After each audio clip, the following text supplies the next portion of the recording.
କ'ଣ ସତରେ ଆସିଲା ପୁଷ୍ପକ ବିମାନ ରାମ ମନ୍ଦିରକୁ? କେଉଁ ଦେବତା ନେଇ ଆସିଲା ସେହି ପୁଷ୍ପକ ବିମାନ ରାମ ମନ୍ଦିରକୁ?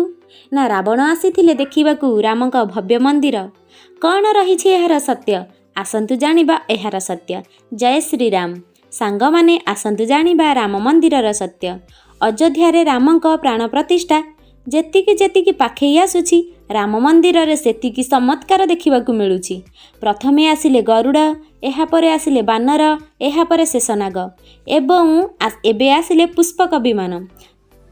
ସାଙ୍ଗମାନେ ଆପଣମାନେ ତ ଜାଣିଛନ୍ତି, ଆସନ୍ତା ଜାନୁଆରୀ 22 ତାରିଖ ହେବ ରାମଲାଲଙ୍କ ପ୍ରାଣ ପ୍ରତିଷ୍ଠା ଏବଂ ସେଥିପାଇଁ ପ୍ରଭୁଙ୍କ ଭବ୍ୟ ମନ୍ଦିରରେ କାମ ଜୋରଜାରରେ ଚାଲିଛି ଏବଂ ଯାହାଫଳରେ କାରିଗରମାନେ ରାତିଦିନ ଏକ କରି କାର୍ଯ୍ୟରତରେ ଲାଗି ପଡ଼ିଛନ୍ତି।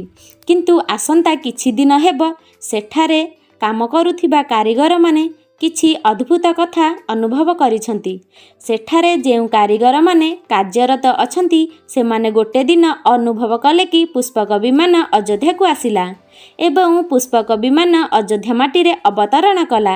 ଏହି ଘଟଣା ଯେଉଁ କାରିଗରମାନେ ନିଜ ଆଖିରେ ଦେଖିଥିଲେ, ସେହି କାରିଗରମାନେ ଅଯୋଧ୍ୟାର ଚାରିଆଡ଼େ ପ୍ରଘଟ କରିଦେଇଥିଲେ, ଯାହାଫଳରେ ଅଯୋଧ୍ୟାରେ ସୃଷ୍ଟି ହୋଇଗଲା ଆତଙ୍କ। କ'ଣ ରାମ ମନ୍ଦିର ଦେଖିବାକୁ ସତରେ ରାବଣ ଆସୁଛି? ଯଦି ଆମେ ପୌରାଣିକ ତଥ୍ୟକୁ ଆଧାର କରି ଦେଖିବା, ପୁଷ୍ପକ ବିମାନଟି ହେଉଛି ଦେବତାଙ୍କ କୋଷାଧ୍ୟକ୍ଷ କୁବେରଙ୍କର ଏବଂ ଯାହାକୁ ଲଙ୍କାପତି ରାବଣ କୁବେରଙ୍କ ଠାରୁ ଛଡ଼ାଇ ଆଣିଥିଲା ଏବଂ ଏହାପରେ ରାବଣ ଏହି ପୁଷ୍ପକ ବିମାନ ଦ୍ୱାରା ମାତା ସୀତାଙ୍କୁ ଅପହରଣ ମଧ୍ୟ କରିଥିଲା। ଏହାପରେ ପ୍ରଭୁ ରାମଚନ୍ଦ୍ର ସୀତାଙ୍କୁ ରାବଣ କବଳରୁ ମୁକ୍ତ କରିବା ପାଇଁ ସମସ୍ତ ରାମସେନାକୁ ନେଇ ଲଙ୍କାନଗରକୁ ଯାଇଥିଲେ ଏବଂ ଏହାପରେ ପ୍ରଭୁ ଶ୍ରୀରାମଚନ୍ଦ୍ର ଓ ରାବଣଙ୍କ ମଧ୍ୟରେ ଘମାଘୋଟ ଯୁଦ୍ଧ ହୋଇଥିଲା, ଯେଉଁଥିରେ ପ୍ରଭୁ ରାମଚନ୍ଦ୍ର ବିଜୟ ଲାଭ କରିଥିଲେ। ଏହାପରେ ମାତା ସୀତା ଓ ସମସ୍ତ ରାମସେନା ସେହି ପୁଷ୍ପକ ବିମାନରେ ଅଯୋଧ୍ୟାକୁ ଫେରି ଆସିଥିଲେ। କ'ଣ ସେହିପରି ଭାବରେ ରାମଙ୍କ ପ୍ରାଣ ପ୍ରତିଷ୍ଠା ଦିନ ଶ୍ରୀରାମ ଓ ରାମସେନା ପୁଷ୍ପକ ବିମାନରେ ଆସିବେ? କାରଣ ପ୍ରଭୁଙ୍କ ବିନା ଏହିସବୁ ଜିନିଷ ଅଧୁରା।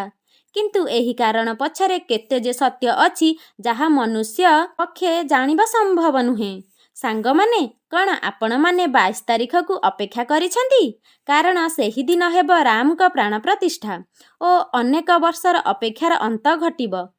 ସେଥିପାଇଁ ସାଙ୍ଗମାନେ ରାମଙ୍କ ଭକ୍ତିରେ ଜୟ ଶ୍ରୀରାମ କମେଣ୍ଟରେ ଲେଖିଦିଅନ୍ତୁ। ଭୁଲନ୍ତୁ ନାହିଁ, ଭୁଲ ଥିଲେ କ୍ଷମା କରିଦେବେ।